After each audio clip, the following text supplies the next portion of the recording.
going from collegiate kid to touring rock star Grammys to tinting windows to competing. Most people tend to gravitate towards Sal played the guitar and Sal's won a Grammy, and they don't understand.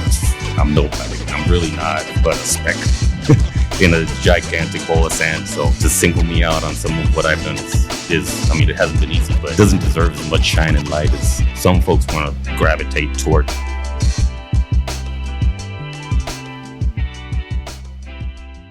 What's up, everybody? Welcome to another episode of the Born to Tint podcast. I'm Ricky. I'm glad to be here with my big brother, Josh. What's going on, everyone? Today, we have a really fun one. We got to sit down and talk with Sal, Sal's House of Tint out of Texas. Longtime friend. Very fun conversation. Check it out. How's it going? I can't complain. First time at SEMA. I can't believe Really? First time at SEMA ever. This is my second day ever in life. So to come here and to be welcomed by my friends and come to a place where people know me, be asked to come here and do this, I can only thank God. This is crazy, humbling for me, for you guys to be welcoming me here. We talked about it for some time, and for y'all to open this space for me, for my company, to talk about whatever is humbling for me. And from the bottom of my heart, everybody around, I'd like to thank both of y'all. But not just you two. You got Nichelle and you got your mom and dad. At this point, the whole family's my family, and I'm sitting talking with brothers, man. Whatever we talk about from this point on is pretty irrelevant. Can't top where I'm at now. Thank y'all. Yeah, man. You've been on the list of people we want to have on from the jump. So I think I can we're top just it a sitting little down bit. talking. There you About that for you. I'll pop this on live. Oh, there we go. Yeah, I gotta work the headphones, but I definitely rep this, man. Job site, and anywhere out. Thank y'all for having me. This is too much positivity, man. Y'all are awesome. No, it's crazy that you've never made it to SEMA. No, and so far on day 2, I've only made it into the window film wing, which is like a big tint off, right? Without the competition. So Yeah. today I'm looking to go see some burnouts and Yeah, go check it out. inhale There's a some lot. tire. No, there's definitely a lot of fun things happen today, because I think tomorrow it's open to the public, if I'm not mistaken, which I didn't even know that was a thing. I bet you that's going to be wild and crazy with the amount of people. So I'm kind of happy to be here with the industry family, people that are really not stuck. I've heard tomorrow's the day you don't really want to be here because it gets so crazy. Yeah, no, that's why we're breaking down today, and we're taking everything out. So I gotta, because I've bought a plotter in the past from the showroom floor. Like, can you come pick it up? I'm like, especially with this new hall, not everyone exits. Like, where do you want me to pull up to? Everything's closed. Nobody's going to move a curtain for me. Like, it doesn't matter who you are. Where's your super badge, right? Like, there's too many higher, biggers of all kinds. Like, you can't even leave it for a second. Yeah. But I understand it's tough. Just getting here, I got here early yesterday. My wife and I, Michelle, got down to find the place, wanting to not be doing that right now. So I had to fight the urge to go exploring until I found this place, just because I was afraid of what I've heard. Just luckily, our hall and our hotel are right in front, and so people talked about having to walk 15 minutes to get in, to go back to where they came from. And And the registration being right here this year was nice, because normally It was right there last year too. It's just we park on the other side. So it really depends on where you're deciding your starting location is. Because if you start in the South Hall, absolutely. To get over here to walk, definitely 15, 20 minutes. You can hop in the Tesla. That's what I would suggest. That it'll get you over here probably about 7 to 8 minutes, because you still got to get through the entire South Hall. it'll pass you, and then you got to backtrack anyway a little bit, right? No, they actually do that they're every pretty single. badass. Actually, I take that back. Yeah, I guess you can go in the very. Yeah. Well, yeah, actually take it back. You can go into the very front part of South Hall. So if you are taking the Teslas, you can move around nicely. That's been a new addition in the last couple of years. But Well, when they built this, as soon as they added this, they were doing that at the same time, because they realized like the span from tip to tip now is like you're covering ground. Like there's a lot going on. It's a campus. yeah, it probably kills some of the foot traffic going between halls now that that's here, because it is so convenient. While you're here, you got to do it just to do it.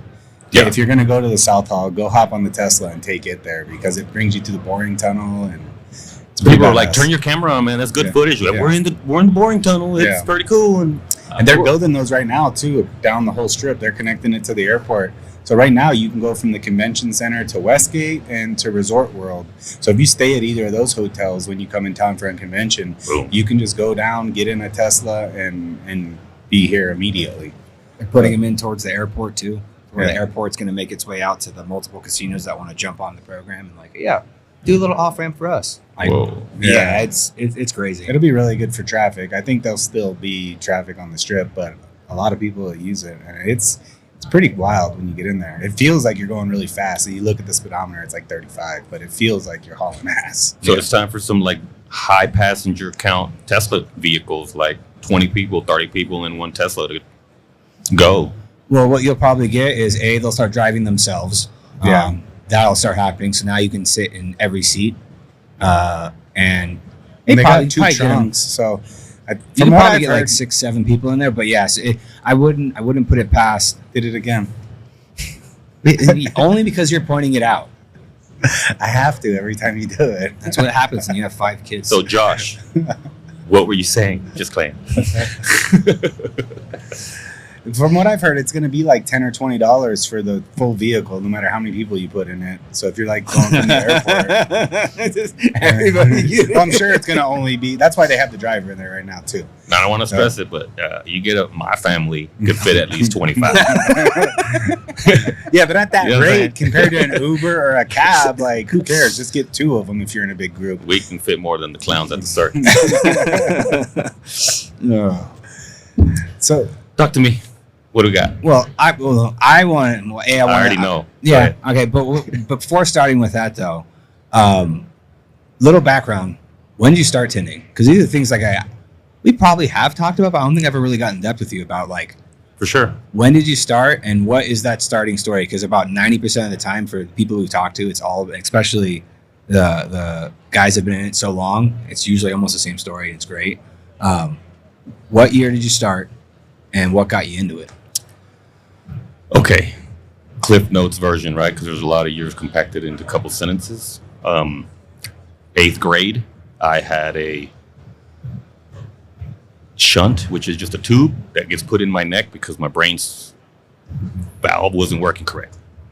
And that took me out of contact sports, football, things of that nature. And I joined, obviously, the marching band. I used to play some drums.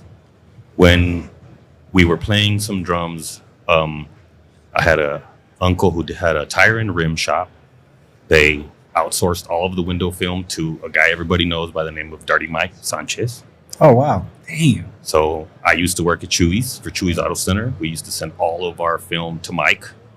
And Mike came to the shop one day and found me working on honors calculus, physics, and some of them advanced, if you want to call it advanced for a high school kid, right? Honors classes. And he asked me, what are you doing? What's up with this book?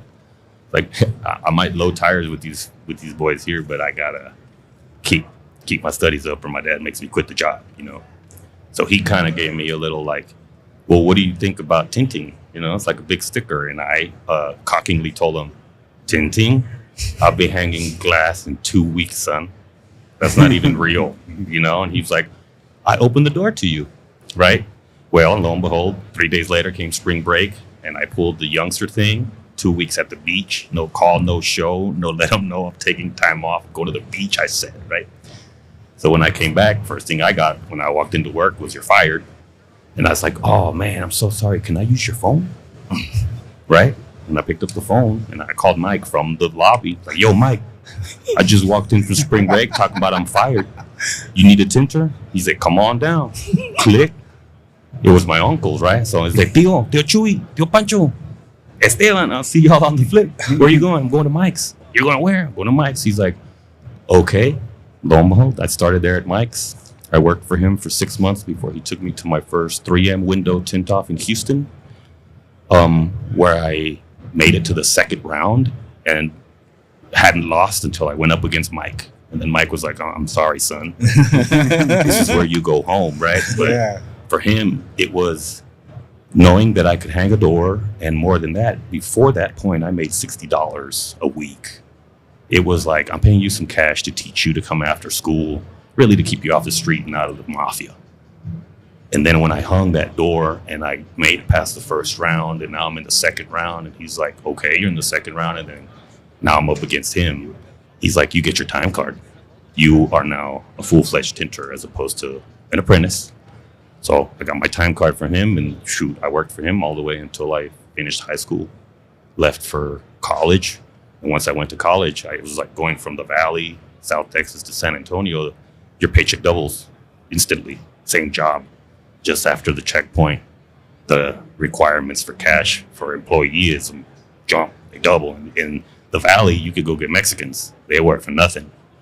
And they can go spend nothing, right? Because they come over, they make some dollars, and then they go back into Mexico, and it's great. But to be here at that competitive wage in America was tough. I went to San Antonio. I already had experience with the tint offs. I already had experience with slave driving bosses. You know what I mean? So I was a young, hot 18-year-old kid that had no family, had no obligations. So I could show up early. I could work late every day. I could work on Saturday. I'll work Sunday, 12 to 5. I could work, right? So San Antonio turned into commission pay.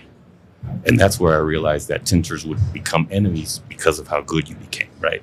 It's like before Sal here, I could feed my family. Now that he's here, my paycheck dropped by several $100 because he's a hustler, man. He doesn't take a 3-hour lunch. He takes an hour lunch and chews while he tints.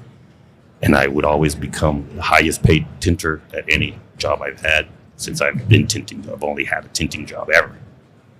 But it was all thanks to Mike, man. Mike picked me up and took me off the streets. Those uncles that I used to work for, they were picked up by the Mexican mafia. They're no longer with us. They were literally murdered on Thanksgiving.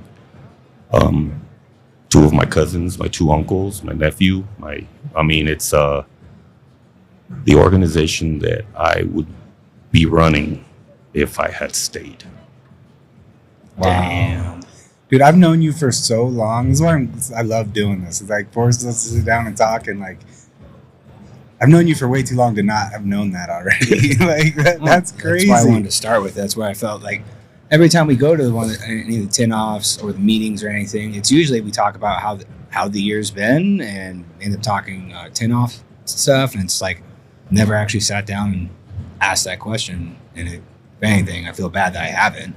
But it's just the late history, man. I have many facets. I have had multiple identities. I'm okay with going from a collegiate kid to touring rock star Grammys to tinting windows to competing.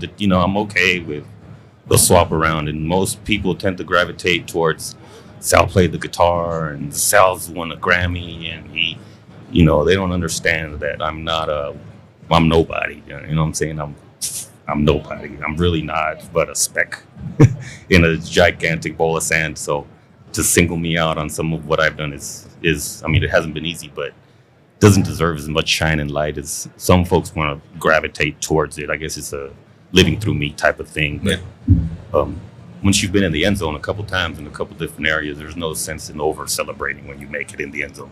That's why I think why people celebrate you, and I've never heard anybody say anything bad about you ever, is because you are so humble and like you do care about what you're doing, and you are a hustler, and like people respect that. So definitely, I'm no better than nobody, and I try to keep it that way, because tides could swap, and then all of a sudden, that time you were running your mouth to the wrong person has turned into the time I should not have run my mouth. So. Yeah. No, that's why I was actually really excited when we found out, like 3 years ago, when you became a judge. Was it 3 years? This is my second judge. Well, we found out 3, but this is my second year judging. It was Orlando was my first. Was the first, yeah. Yes. I was very excited to see that you were stepping in, and then how it's actually kind of played out too. It's not only you stepping in. I don't know if you have the title or not, but you're pretty much the lead judge, and everyone, at least all the competitors, know that, and it makes the competitors really at ease, and especially for me too. That's like, dude, what the results are, you're not going to get more of an honest answer of what the results are than what's being judged right now. Like, that's what I have. And the fact that you've been in the thick of it too. Like, you've competed. Like, the other side of the coin. So Correct. I was very excited to see you come on. Yeah, I really like to go on with past champions for judges. That's what I would like to see in the future. And it's hard to be like, only gold medalists can judge. That would be dumb. But if you've made the finals, I think that opens the door I believe I would like to see that. If you made the finals, you are now open to be asked, and it's up to you to accept or not, or how you feel about it, you know? But yeah, I would love to see the judge's position elevated to such a thing that all competitors, they yearn to one day be a judge. Yeah.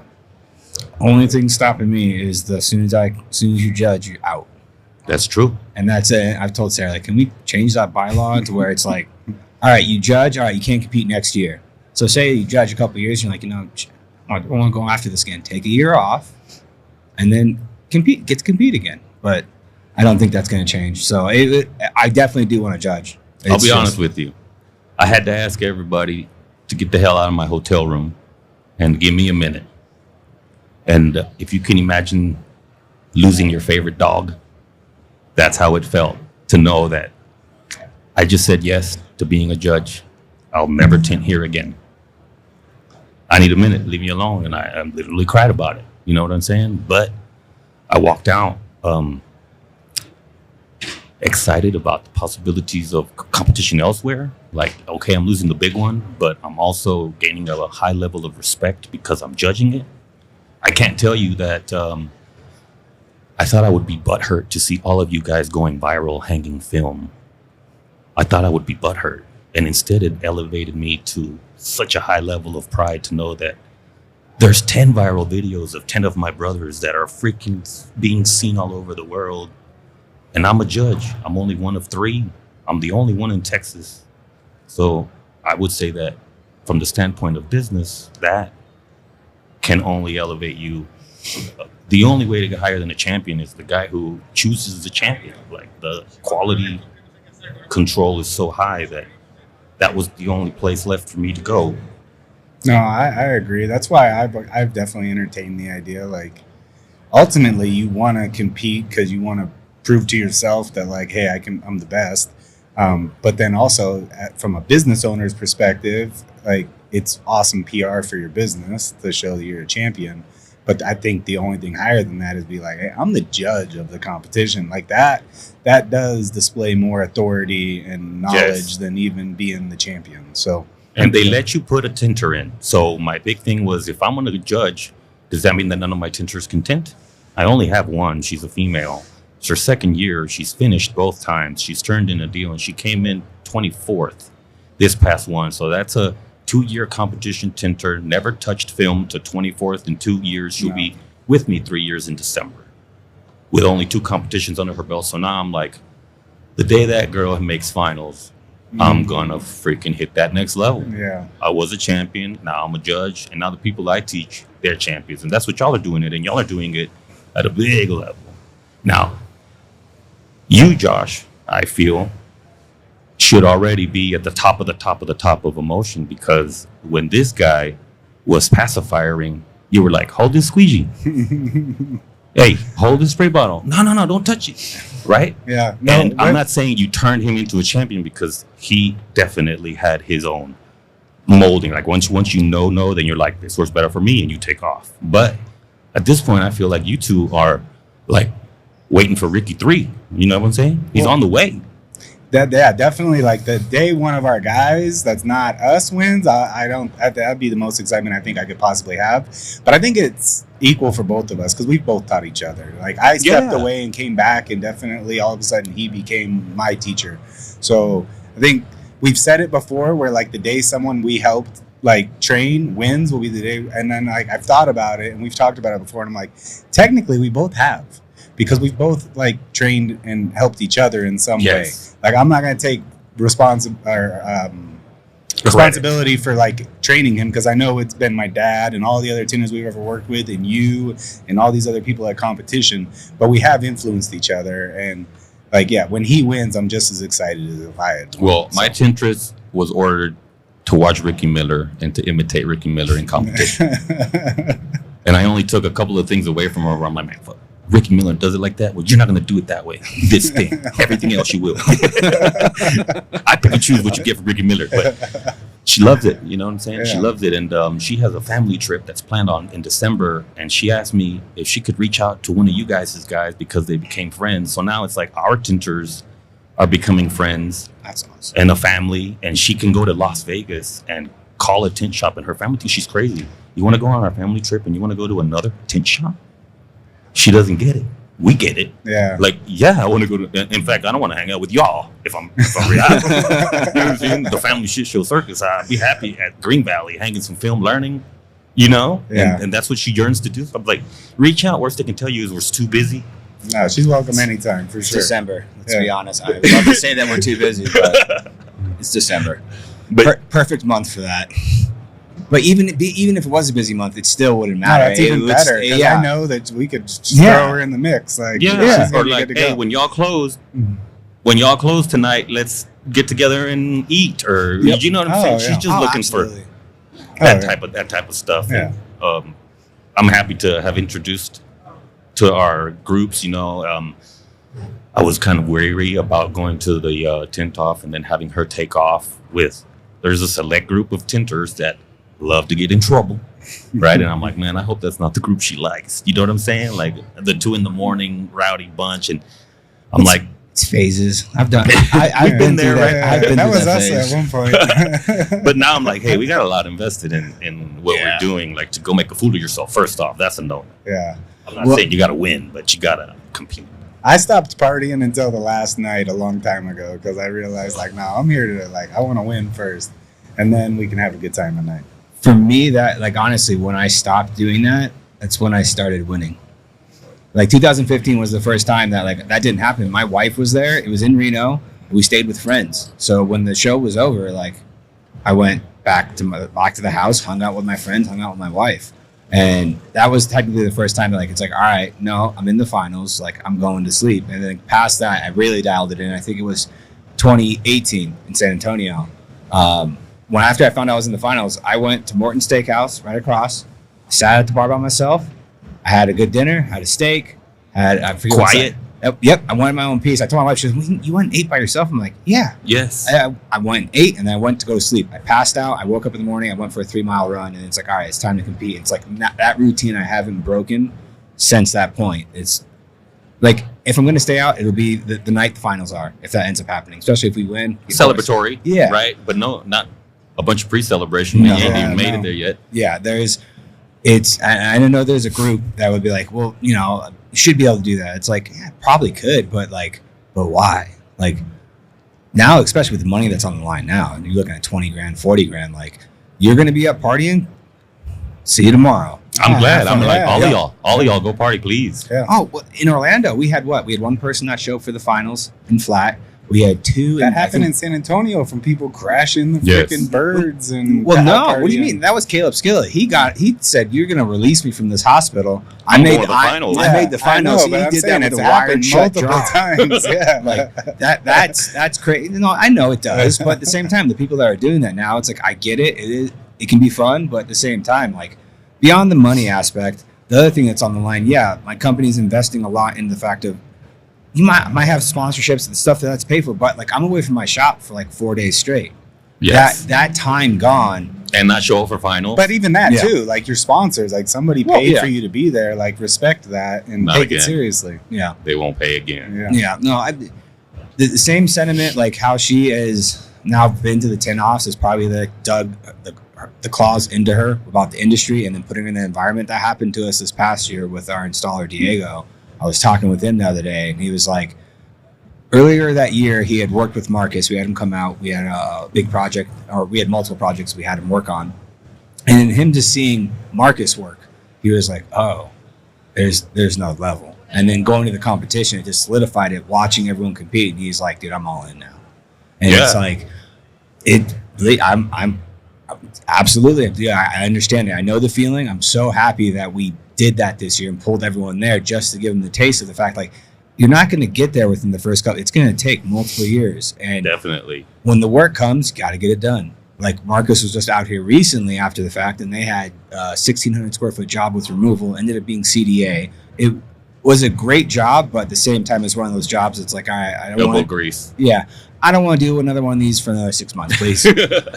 But like same thing, he saw how Marcus works, and it's like that's the reason why Marcus makes what he makes is how he works. I'm not saying you're not working as hard as him, but watch how efficient he is. See how he solves the problem, and like I can hand a job to him, And I don't think about it. I just know that he tells me, all right, done. I'm like, perfect, thank you. And like, I don't got to check it. Yep. I don't got to look. Yep. I'm like, I know who I hired. Yep. And that's every once in a while, just to appease yourself, you go and look at one just to reconfirm, like, that's why I hired the guy. I'm looking at one. It's amazing. Yeah. You know? Oh yeah, no, and even with like he was telling him like Diego had him come over to the window. And he's like, "Hey, what about this?" And Marcus was like, "Nah, man, just yank that off. Like, do this next time." Showed him something, solved the problem instantly. I think it was like something with champagne, if I'm not mistaken. Which with 8 mil you're gonna get. You know, it takes a while to get really comfortable with 8 mil, depending whose it is, if it might champagne or not, either a slip or a squeegee technique. Yeah. And as soon as you get it dialed in, you're good to go. Definitely. It also matters if you've hung for a couple days. You're not pressing as hard at the end of the third day. I don't care who you are, right? Like, you are a little wore out, and knowing when to start using the step stools to get taller, to have the squeegee by your nipples is probably the, if I got to get tall, that's where the power is. Use the physics. But some folks, they don't, and you got to figure out how much less energy it takes to just do it really quickly, right? Than not rip it, start it. Yep. Stuff of that nature. Yeah, and bring into the competition, like lighting a fire. I think more people need to.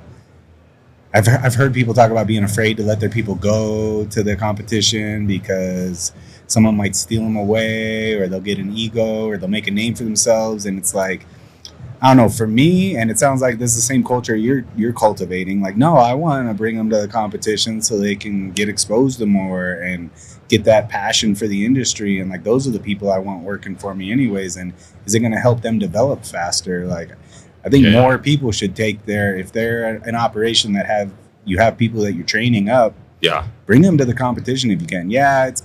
If you're afraid they'll take your tinters at the competition, you suck at bossing. Yeah, you're a shitty boss. Yeah, you got the wrong people, and you're creating the wrong culture. Couldn't agree more. I brought subcontractors with me, and it's like, hey, you willing to take time to come compete? Yeah, you can win money. I'll get you sponsored. You're wearing my colors. It's like, you've done work for me, and it's like, and it was like, I mean, even one of the guys that he used to work for us. We trained him for 3 years. Great exit, and now I use him as a sub for my auto sites. That's where he was trained. And like, when we bring him in, it's just reinsert the cog that already knows exactly how the machine works. Yeah. And he wants to do his own thing. He wants to grow a business, and like, I love it. I was like, dude, please, whatever you need help. If you need something, like, he buys film from me. It's like, whatever you need. Right. And like, he's like, how can I get in the tint off? I was like, just come with us. I'll get it taken care of. Just come with us. I wanted to make a presence. Back on the team. Yep. Yeah. So you can see how it runs. I'm not trying to keep you from going, trying to keep you down. I don't want to take you so that you don't see what's really out there. I'm more like, no, man, I want you to see what's out there. Yeah. And I want you to compare what you see to what you have at home. You think that our shop sucks? Go talk to some of these folks. Ask how many have a eat all you can eat whenever you want kitchen. See how many stock the fridge for everybody in the shop. See how many give you Saturday and Sunday off. See how many kick in with Christmas bonuses and Christmas parties. And see, I'm also good with cars. And the lady that works for me, she's a car nut. She loves her old Volvo. She's got an old Volvo wagon. She done had it painted. We've been working on it, and she's had some folks try to do stuff. Man, they can't get it right. We pull it in the shop. Boom, you got brakes. Pull it in the shop. Boom, you got brake lights. You got reverse lights. You got locks. It's like 10, 15 minutes. We got all the tools. We fix it. And those little things, some people are like, this shop isn't for projects. Well, dude, it's 5:30. There's nobody here. What's wrong with borrowing us? You know what I'm saying? Yeah. And then she leaves happy. She shows up at the shop every day at 8:30. We open at 9. She has yet to be late. She's yet to be on her phone. She's yet to answer a text when we're working. She's yet to call in. No call, no show. Doesn't happen. Yep. She is amazing. So much so that I'm like, damn, I think I got my first 2 employees out of this one. The next 2 I hire are going to suck because she is awesome. Yeah. Well, I mean, that's the culture you're creating, right? Like, right. You're setting that example. And I mean, I think that's the goal, right? Like, people are afraid to train somebody because they're going to leave. And it's like, no, man, if you take care of somebody and you really, truly care about them and you put them ahead of you and then you see it come back. And when you don't see it come back and they're no call, no showing, and they're showing up late, and it's time to have a talk and maybe like go different ways. But when you're given that, you get it back. You're gonna get it Exactly. back 9 times out of 10. Is it gonna not work sometimes because people don't appreciate it or understand it and they're just not the right fit? Sure. We've had plenty of people not work out. But you take enough cracks at it, you get better at being a leader. You get better at training people. You get better at determining what are the personality traits and things that are kind of intangible. Like Yeah. there's certain things you can't teach. Correct. Yep. So you got to hire for those things that are unteachable, and then teach the things that are teachable. That you can teach. Yeah. I gotta mention my wife Michelle runs the office. She's at the helm of like the Starship. She's driving it. Got the fun job. And I don't have to. Unless it's muscle, I don't have to focus there. Right? If somebody shows up at the shop, they've been asked to leave and they don't want to leave now, you'll be gone fast if Sal comes out of the back, right? Yeah. But that's necessary, very, very little. I've had to run one guy off. And for the most part, Michelle is running things like a well-oiled machine. She has a to-do list that never shrinks. It grows every day. And she's on her due diligence with her computing and her doing and her coming and going, such that I could just focus on tint installation like if I was a tinter. So I live a glorious life of living it like a tint employee with all the power of an owner. So imagine your first job, but you can tell your boss to shut up, right? Your first boss, and you be like, "No, today we're going fishing." You know, what do you mean? It's 9:30. You got to find honey and cinnamon for your coffee. Like, do you want to hang any film? If I don't get my coffee with my honey and my cinnamon, I'm driving it 4 hours until I find my coffee and my cinnamon. So let's just find the coffee and the cinnamon, right? Work as a team, right? Yeah. Which is a little bratty, but once I got that coffee and cinnamon, man, the freaking dollar bills start printing from the press, right? Everybody's on task, and I have no problem with like Michelle's working, peeling an enormous piece of glass. You know, we're working on 60s by 100 for discount tire. She'll peel one, wet it. Once it's on the glass, phone's ringing. She's got to go handle it. Well, Kylie, it's like if nobody left. We jump in on it. It's weird. We can work independently as two separate tinters. But if we combine forces, we become a super tinter. Yeah. So it's like a tinter and a half where, yes, I can squeegee a whole window, right? But if I'm squeegeeing the top, and now when I get to her, she's squeegeeing the bottom, and I'm already plowing on top. When the top half is plowed and I hand her the plow, now I'm edging my deal. By the time she's plowed, we're done. Like super tinter, top and bottom. Yeah. There's no pride. Could we both do one? Sure. But working together, as a team, everybody, that one window takes less time per window, right? Oh yeah. No. And then if I'm like, I gotta go outside for whatever, the manager needs to talk to Michelle. Kylie, you're hanging alone. Now she's tint off, rolling it up, slowing things down a little bit, right? But it's still flawless and it never stops. So having the ability to have the ladies do their job in the front and you don't interfere. I don't tell her how to tint whiz. I don't tell her how to QuickBooks, how to answer what she tells me, right?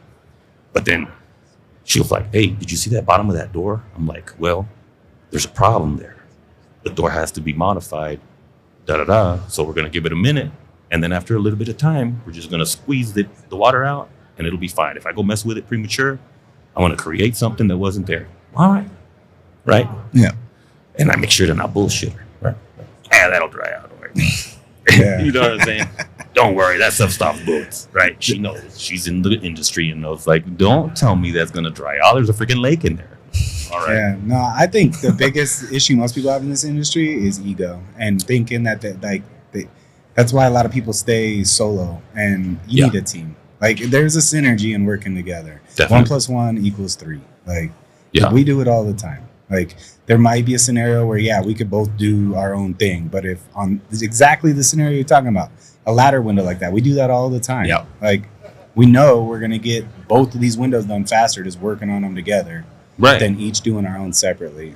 Yeah. And a beauty in knowing that a process has parts and you know what part's coming. So like, I don't have to squirt the water now. Yeah. Peel more liner. It's just happening. Right. Yeah. And knows like, oh, the next part of the process is his. Where he's at, I could jump in here. And the whole thing is a flow forward. Never like, Kylie, you want to get the hell out of my way so that I can, right? She's like, down on the floor if I'm up. I'm on the floor if she's up. You know, you're hanging a real big piece. She just holds the little bottom little bit and doesn't let it flap wherever it wants to go while it comes down on the glass. She's notices and learning, and it's going really good, making it such that judging it softens the blow to have her compete for the shop. And now I'm watching myself like, yeah, it's your second year. My expectations are for you to finish, and she finishes. And Especially that curveball. Yeah, that curveball this year, man. I tell you what got me. I thought I was gonna be slick and like have the measurements already. So because Ricky cut his 3 patterns out on a drop on the ground and changed my plan of I was just gonna cut one piece and throw it up, pre-cut everything on the glass. And I saw how he did it, and I'm like, well, I'm like one of the last rounds. I'll already know all the measurements. I'm just gonna do what he did ahead of time and modify what he did because he was using a tape measure and a box to like cut his pieces. I was like, I'm gonna get a Sharpie, and because he had to mess around with moving the box from each side a couple times, that probably cost him a minute. I meant to have a Sharpie. I forgot to verify it was on me. So I'm like, okay, I'm gonna do one step better than Ricky did. I'm gonna have liner side up. I'm gonna mark the liner with the Sharpie. Then I can use the box to make one quick cut. And, Boom. And I was like, I'm feeling so good. Like, okay, all 3 patterns are cut. Time just started for the 20 minutes. Get up, clean the first window. I'm only gonna tuck one side gasket, and I'm gonna put it in there. I had a plan, right? It's going great. I get down on the ground. My dumb ass didn't think about the fact that they're odd shapes, and I need to pay attention to which side's which. I just cut it the way I had my measurements written out on my hard card. You went mirror image. I go to roll it, and I'm like, I didn't cut a shadow. I just cut all of these backwards. Like, okay, I'm done. There's no way I'm finishing these. I still like recut them. Got 2 of the windows kind of done. My top window I think was good. The brain slam, the realization that you messed up in that brain slam, it's a very difficult thing to shake off and still be like, look at what he did, and he still performed. No. It's doable, right? But man, it's hard. I'm too realistic too. I saw how he took every last second to get it done without making that mistake of having cut his patterns twice. That's why I was trying to shave a minute or 2 off of cutting the pattern. Yeah, to have that last because I knew I needed it. I know he's faster than me. So as soon as it's like I already had my box put away under the table, sealed up everything. So I have to pull the box out. I have to open it up. It was just like. Age-old rule, don't put the box away until you verify the pattern's good. It took everything in me not to just crumple it all up and just not even tint a window. No, dude, you didn't give up. That's the most part. Yeah. Everybody was like that. I would have been so mad if you did that. But if you watch the video my sister was taking, you could see me think about it. I was just like...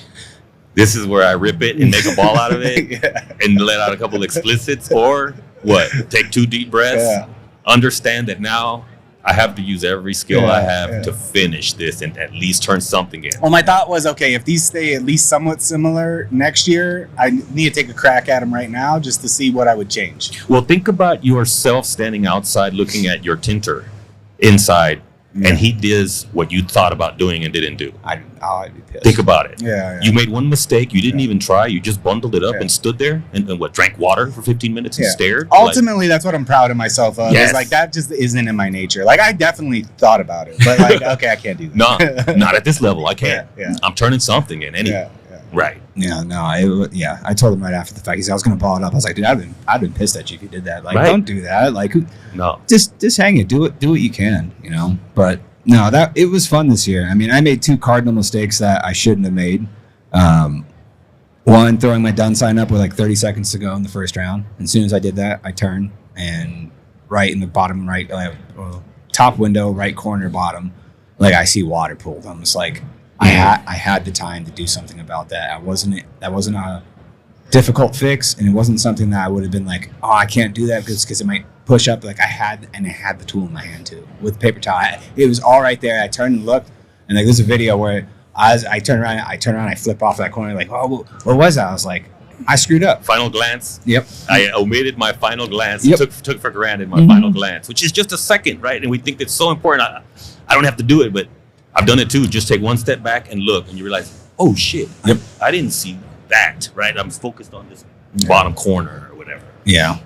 And then, there may or may not have been a tape measure behind me. We'll never know. We will never know. There was a tape. We'll never know. Okay. He literally goes and like stands next to it. I have moles. It's not my first rodeo. And then the piece of tint hanging on the ladder. Is that boy tap dancing? Is he dancing? Oh no, it's his tape. It's all right, man. Everybody drops a tape on certain situations. In reality, One of our judges, Dustin, he was in the finals. He was doing great. He thought it would be perfectly smart to put his liners in his back pocket. Everything's awesome. The last liner he tucked his shirt in with his liner, right? He puts up his done sign and lifts that arm up. And when he does, his shirt untucks his liner, falls out of his back pocket, hits the floor. If you ask me, pick your fucking liner up, dog. It was already in your pocket. That unknown tuck, you know, but there's people who cried about it. No, that I would have won if it wasn't for the cheating. Bro, these unexpected things that were nothing to do with anything else. The man had it done right. You know, if he had left it out there, one thing, but it falling after the thing is just a technicality that's necessary for you to flourish or, you know, come out here and out tip me. Yeah. You know? No, absolutely. And then the finals, setting an edge and cutting a side before actually checking all my sides. Like the video, one of the videos that Carlos posted, like you can see when I see it, I start looking around the whole window, figuring out how I can readjust it and realizing, no, my corners are cut. Like there's nothing I can do. I'll make it worse if I move it now. Yeah. So it was, but I enjoyed the doing the 3 windows. And I know I talked about this with you a little bit after the 10 off. And then like even yesterday or the day before, I talked to Sarah a little bit too. I think I found a way to make it to where people have to do it out of one pattern and it'll be judgeable. And like she actually input too, instead of us walking in with our rolls, the pattern's already pre-cut to the exact width of the window and you get 2 of them. If you do it in one piece, obviously the other piece is in the box. It's not touched, it's rolled up. You did it in one piece. If you had to use your second piece because you're trying to use the factory edge and everything, all right, maybe if you do it in one piece, you get a bonus point.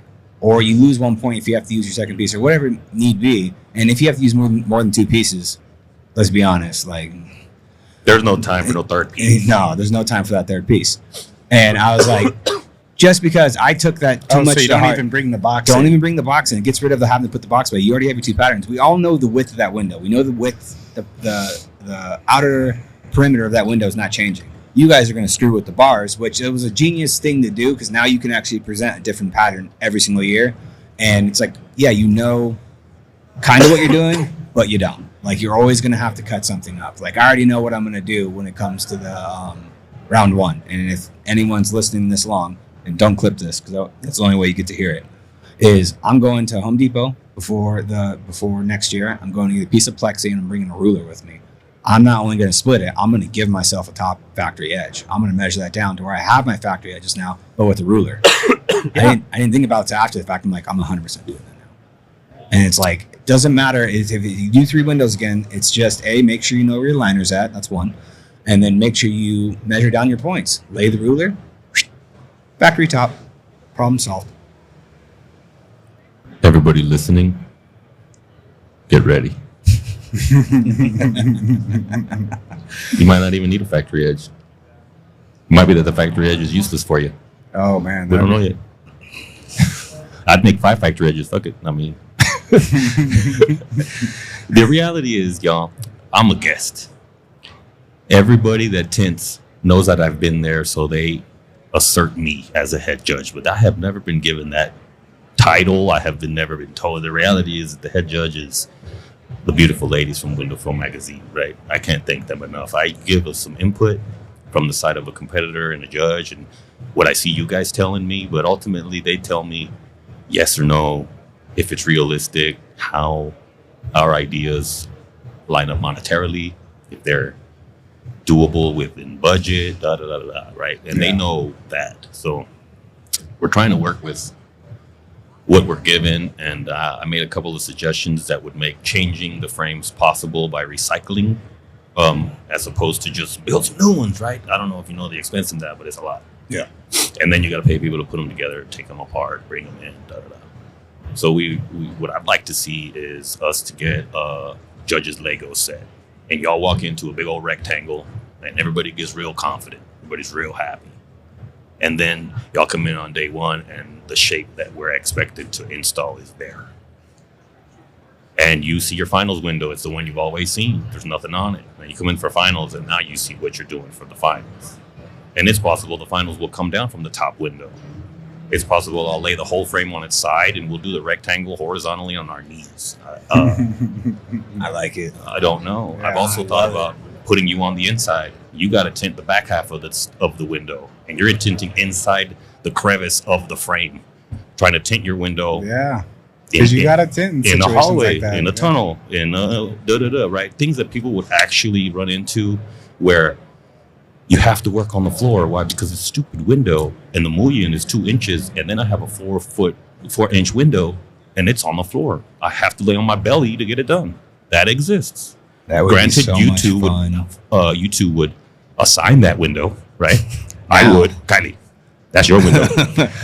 No, I definitely would not. That was what I was fed when I was 15, 16 years old. Oh, you want to go do the ones next to the fireplace up in the cubby? Yeah, yeah. You can go ahead and do those. And you fit so good. You're so little. Yeah. Right. And then you start hanging actual 3x5s and stuff like, oh, I've been doing the hard stuff for the past 2 years. Thanks. Yes. So those are the ones I would, especially at the end of my installing, because now I've just been selling for the last 2 years almost. And even when I do end up on a job now, it's typically because there's something that's really tricky that, like, if I'm going to come help on the job, like, I'll take that harder stuff.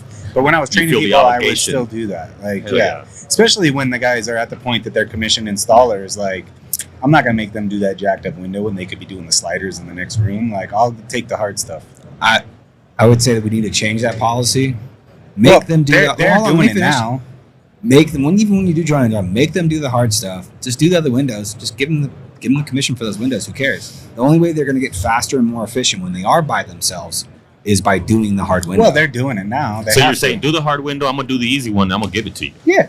I mean, I do the same thing in the shop. If like all of a sudden Brendan tells me like, hey man, we're behind, this went wrong with this car, whatever, can you throw a pouch on real quick? I'm like, absolutely. Cool. I get like an hour a piece. Get y'all caught up. And I'm not stealing it from y'all's checks as they're going out the door. That's a good team mentality, right? Yeah. Like, I hop on the car, I do it, and I say, hey, whoever's on the car, split between them. Like, then later they're not going to want to call you for help because you run in and take their money. So they're like, no, we're staying behind because when we call Ricky, he takes the money off of the table, right? That's a great. Yeah. I mean, it's like you were saying earlier, that's always an issue in the industry of when somebody's really good, really fast and willing to hustle, they end up making more. And it's like, that always causes tension of who. That's why we always work in teams for the most part. Like, our guys are going to jump on cars together and to a car. Like, I'm going to do the back window on this car, you do the doors. On the next car, maybe you do the doors, I'll do the back window, and we'll swap. Like, let's like make it where if you are hustling and getting more done, you're still going to get it. But it's not like, hey, I'm stealing all the easy stuff today.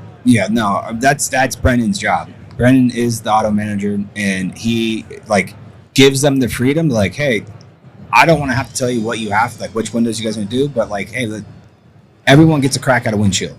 Like, but you got a windshield done and you got 2 doors done by the time it took them to do their windshield. Like, ain't nothing I can do about that. And like, and I don't want to stunt that growth of my installers. Right. But every time there is a high value window, you are going to round robin through those windows, so each person has it. Yeah, one person's going to take longer, but he's taking longer because he hasn't done them. Like, the only way to get faster is you got to let him do it. Yes. And if you're just hopping on all of them, like, yes, you're crushing it, but then he doesn't get to get better and faster because you're taking all those windows away. Yeah, I agree. So and then they have the option too. If it's a windshield, they know it's going to kick their ass, and it's their turn to do it. Like, to be honest, you want to do it and pass it off to the next person if they want to do the high window or let's team up and do it together, and you can show me how you do it. That's the only way we do it. Kylie and I, we do the backwards roll. We're on the inside. I'm using the peel board. There's just so little abilities for flapping on the pillars it goes up with 4 hands. It's so much faster and easier and beautiful. No pride when I got to do it alone. No pride. I'm like, I miss you. I wish you were here to help me on that side. Yeah, that's the thing is the pride, and I can do it on my own. Let me do it on my own. Like, nah, man. Like, yeah, of course you can. But are we going to get it done faster, more efficiently, and probably cleaner with 4 hands? Yes. If the answer is yes, let's do it that way. That's how I feel. Yeah. Definitely. Yeah. No. I do a lot of buddy system on everything. It just seems to work nice. And I don't see, well, I'm not doing it all. I've never heard somebody like, it all gets done and I'm not doing enough. Like, that's dumb. Everybody's doing their part and we leave not burnt out, not freaking hating the job, and ready for tomorrow. It's freaking awesome. Yeah. That's the big thing, the non-burnt out thing. Because you can redline for so long, and yes, you're going to crush it, but eventually you're going to crash. And that's no fun for anybody. So instead of trying to have the mentality that I'm just going to take everything You're going to piss everyone else off around you, which I'm not okay with that. I don't want my shop's culture to be that. You guys are better off just working together, and how you even decide to split, like, have the conversation beforehand. You know each other's abilities. You can see what that person is doing or not doing. And if you're able to coach that person along to make them faster, all that allows you to do is keep working together and bring more vehicles in. If there's more vehicles, there's more money for everybody. Hell yeah. Same thing with square footage on houses. Like that was probably like one of the things, like, when Marcus has worked for us, that just shows you how good of a dude he is. Like, majority of the time, any of the jobs he's on with my guys, like, I know that he's doing probably 10 to 15% more. And it's just because he has the experience. He's been laying film for 20 plus years. Well, he's not the kind of guy to go faster and be ahead and then be like, all right, I'm going to lay back and chill and stop working because I'm so far ahead. He's like, the end is the finish, not, you know. And what he does is, like, he's done it numerous times now, where he's like, nah, we just chopped the job in half. Like, dude, your guy killed it. Like, he's doing amazing. And it's like, dude, I know you're doing more than him, but, like, the fact that he gives the respect to my installer of, like, hey, I know I'm coming in here. Technically, if people could say, oh, you're taking food off the table. Well, it's like, no. Or you can look at it like, if we don't bring this guy in, this one job is going to take us 3 weeks. All the other work that we have sold now has to wait 3 weeks, and we might not have that work. Like, we have the work. I brought him in because we have got plenty of work, and with him, you're going to be able to get a tremendous amount more work done at the same time. And, like, those two together laid, what was it, 2,700 square feet, stripped 1,600, and laid 1,100 linear feet of Dow in 7 days. That's big. That's big. That's good, like, money. 3 separate houses. Yeah, and that was other small jobs too, kind of.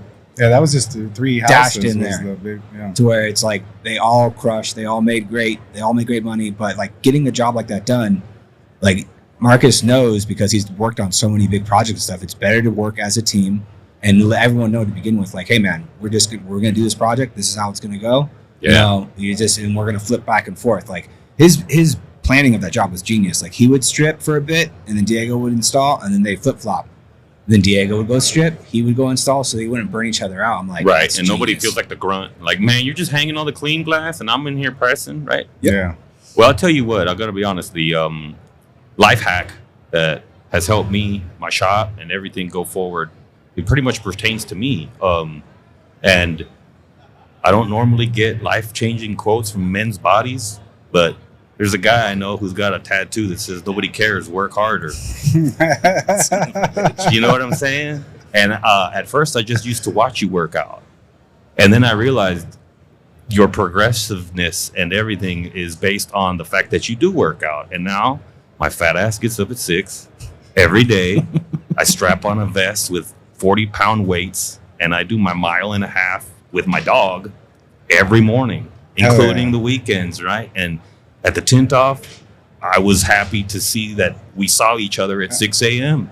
Like, I saw Ricky's face running out looking like, I'm a badass. It's 6:10, and then he looks up and Sal's already on the treadmill, and I saw him look down like, okay. I ran into you in the gym too. Right. Yeah. And it's like all of us are like, that's right. We're all up in here doing strength man shit, under God, humble. Yes, sir. Nobody's forcing anything, and all of my team, all of my friends, everybody, we're all like getting into this cohesive power of health and being a man and doing what you're supposed to do without bitching. And I feel like I was very, very driven by you guys and running the freaking marathons. And, you know, you lost a ton of weight, and I started to feel like I had love handles and tits.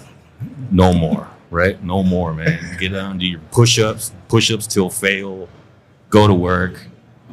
You know, it's been glorious, and had to throw that out there, man.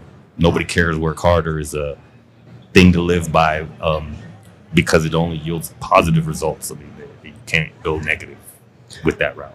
Yeah, no, when I told my wife I wanted to do that, for me, it's obviously like either a cold plunge after a run. I look in the mirror, it instantly humbles me, and like, I'm not doing this for anyone, I'm doing it for myself. I need to be better for myself, and I can always keep working. Like, there is no finish line. I just want to progressively get better, little by little, every day, and get after it. And I appreciate that. Thank you, sir.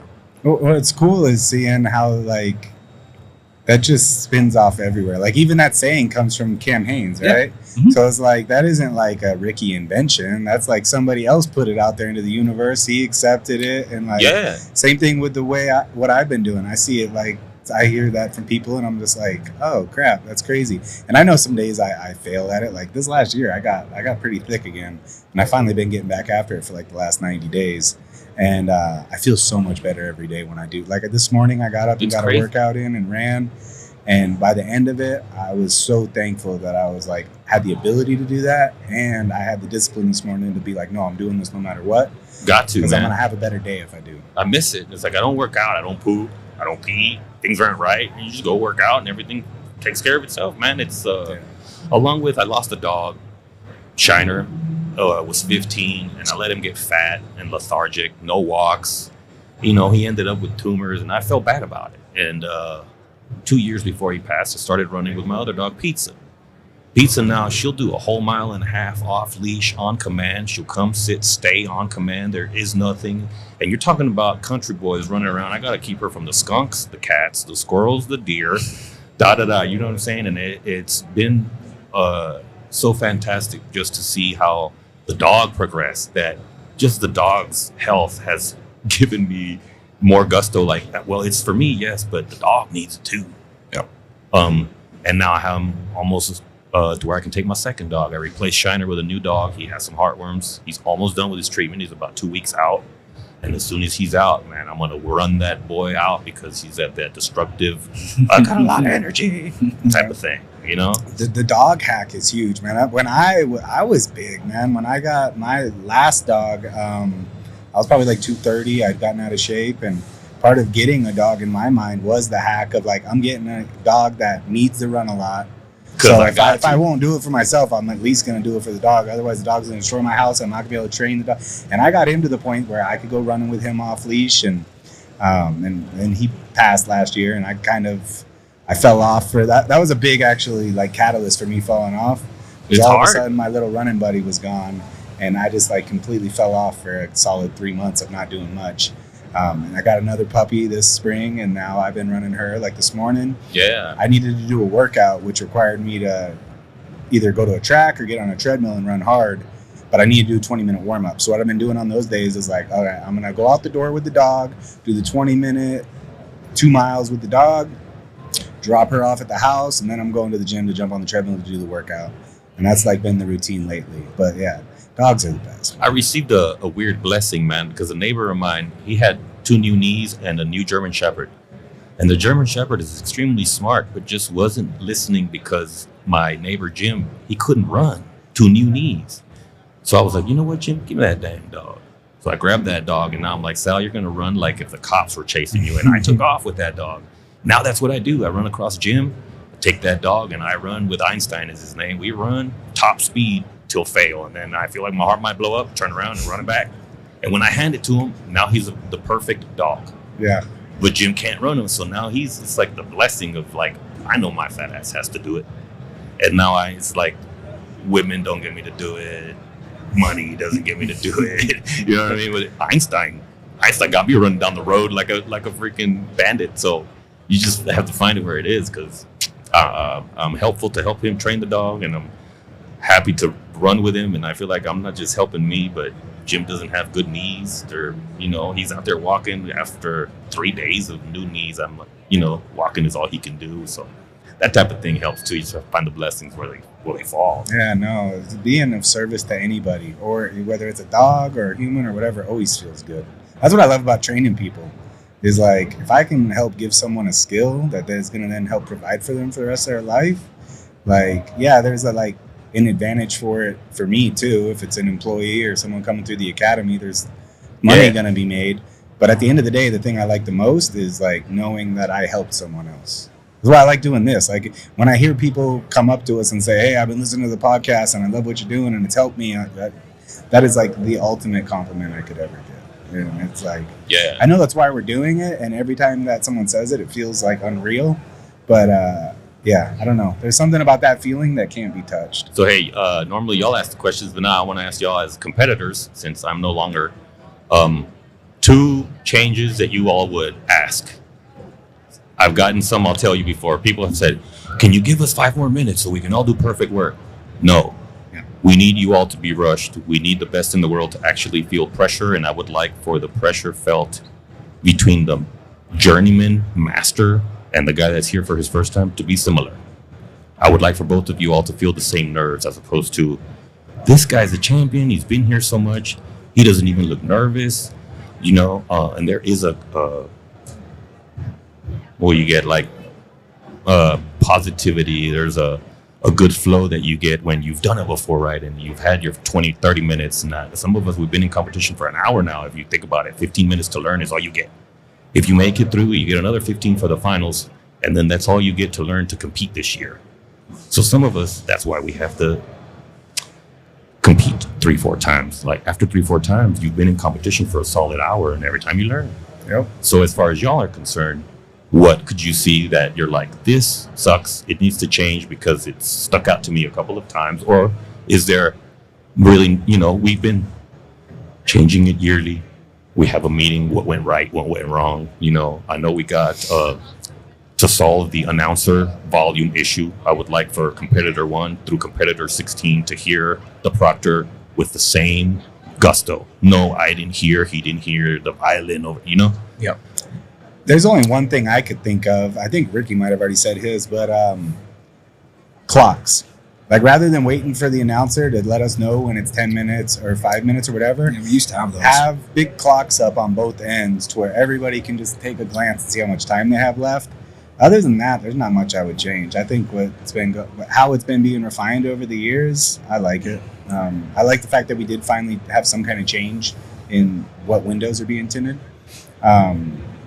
Which Yeah. will continue. I know that there's for sure at least 10 teams that I counted that took a blueprint, took Oh, their yeah. measurements, I walked up a couple of them. I was they like, they built it, and I encourage y'all to build it, build it, practice it. It might be back, I don't know. But the reason for doing it how we did it was so that changing it is not so astronomical in price. Yeah. The sky's the limit, and we're looking to see what they'll allow us to do. The judges have been talking about next year's changes and the appearance of some things that haven't shown up yet. We've thrown around some French glass, maybe. We've thrown around commercial glass. We've thrown around natural caulk. When you show up at a window that's been caulked by a man, not a seal. But we've got to figure out how we can make these things repeatable so that everybody, you don't get that one window that is just caulk crazy and this guy's caulk was done awesome, right?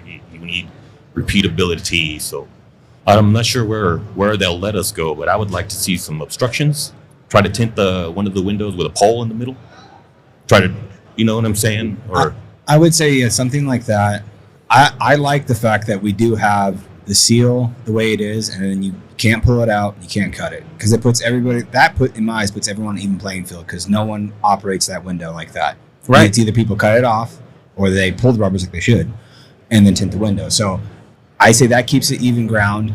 The only thing I would say is you could probably reduce a minute, but if you leave it at 20 minutes, but make it how auto was this year, and I think it's like the perfect spot for us to wrap up too. Auto this year, they were able to walk in and stand. They couldn't touch anything. I made sure I walked up into you guys and said, hey, when I walk in, I can touch my station, right? You guys said, yep. I said, cool. So I can keep operating the way I operate. And some people do it, some people don't. But walk in with your 2 pieces of film, and it's either because I know where the tinters are going to go with this, well, who's cutting my film? Either you have someone from your manufacturer, or unfortunately, I'm going to add something to your guys' plate. You guys pull the patterns, and you guys look at the film, and you'll still have the ability, when you get your 2 patterns from the film station, open your pattern up, look at it, but you have to walk in with it obviously already not cut, but check your pattern, make sure there's no defects in your film. If you need another pattern, walk back up, say, hey, there's a defect in this film, so you'll be able to switch out those patterns. And then as soon as that 20, you walk in, you stand, don't touch anything, 20 minutes, go. Who can do it in one pattern? Who has to use a second pattern? So there's a difference right there, because some people might say, screw it, I'm going to use both patterns so I have factory edges all the way around. I'll put out a better product. So I wouldn't say hit them so hard with you use 2 patterns, but still make it to the guy who does it in one piece, who splits it. Just 1 point. Yeah. did you use it or did you waste it, right? if it's still if you rolled say up. my quality's better because I use 2 pieces, I'll go with you. But if you're like, I use the second piece, You know what I'm saying? Like, So in my eyes, then you do away with that, and you just leave it at the fact that who's going to use the two pieces and who doesn't. Like, and if quality is king, obviously, if you went for the second piece, they used more time, yeah, but you had to use two pieces. So you're gonna, even if your quality is better, you use two pieces, either by you trashing it or by you making that decision to use that second piece. But the guy who did it in one piece and it still came out good, he's gonna get a bonus 2 points. because he still has that piece wrapped up right there. He could literally use that one for finals, and that boy did it all with them two bulls. That's what I'm saying. Like, even if it's like a bonus, like you do it in one piece, it's a bonus 5 points, to where like it is worth your while to do this in one. To pick the harder road. Well, and Yes. and it goes back to the time thing. I heard somebody 2 years ago describe, and we'll wrap this up, that the reason the time constraint is there is also because you, like, as a business owner, like how long it takes, you're making money, right? Like, Well, don't give me 25 minutes in the final. Yeah. They did that in Virginia but Beach, and it was being just like, fast is a variable that matters in the field for how, Yes. if you're going to be profitable as a business. Wasting film is also a factor. So if you can get these 3 windows done in the one piece of film compared to 2, you're using less film, and that's how you would I agree. probably want to do it in the field. So I think that's the angle that makes sense. and that's my push on it, is that if you want to make people uncomfortable, even a veteran tinter who's got to do that in one piece, you're still making him uncomfortable. Yes, you're making the youngin uncomfortable too, but I think that's going to progress them even faster. Right. That'll expel a lot. You'll learn a lot more per minute if you're thrown in the fire like that. Yep. I think so too. Yeah, so that would be my 2 cents. But we appreciate you sitting down. Definitely got to do this again. High Either five, us coming down Yeah, to San high five. Antonio. We got to do this again. Yeah, man. San Antonio, my city. We're right there. I've already told them we're coming. Yeah. That'd be fun. Oh, that is where it's at this year too. So you got no travel. No travel. We're coming down to the HBGCC. The We should Henry. maybe add a day or 2 to just go. That's what Go we should. slang That's, you and that's what we should hang do. out in your Are shop. y'all gonna compete? Yeah. Yeah, right. Yeah. So if y'all compete, we'll do a little like tint off trial at the shop. We'll do something like that to prepare. Kylie's gonna, Oh, whoever I would y'all love bring. to do that. That's where we'll come down to do a thing with her. Yeah. Yeah. That I would. That And we'll make something happen. We haven't been given anything. The ladies have put us on. You guys relax until next year. So they promised us no more judges meetings until at least January. Then January we start talking about what happens for WFCT, and I'll know more then. But for right now, we haven't even talked about what's changing. We just all agree that maybe some changes have to happen yearly, and Yep. we'll see if the ladies allow it. But yeah. to everybody listening, man, God bless. Thank y'all for having me. Michelle, Kylie, my whole team, a big part of why I'm sitting in this chair, so they can't be left out. And thank y'all. Where can they find you? Where can they find you? In Texas. Just playing, Well, man. like, where's Sal'sHouseOfTint.com. We're worldwide on the web, and we're in San Marcos, just a little bit north of San Antonio and just a little south of Austin, smack dab in the central part of Texas. I'm about 30 minutes from either of those 2 cities, right in the hill country. All right. All right, Awesome. man. Thanks, man. You guys know how this works. Thanks for following along. Until next time.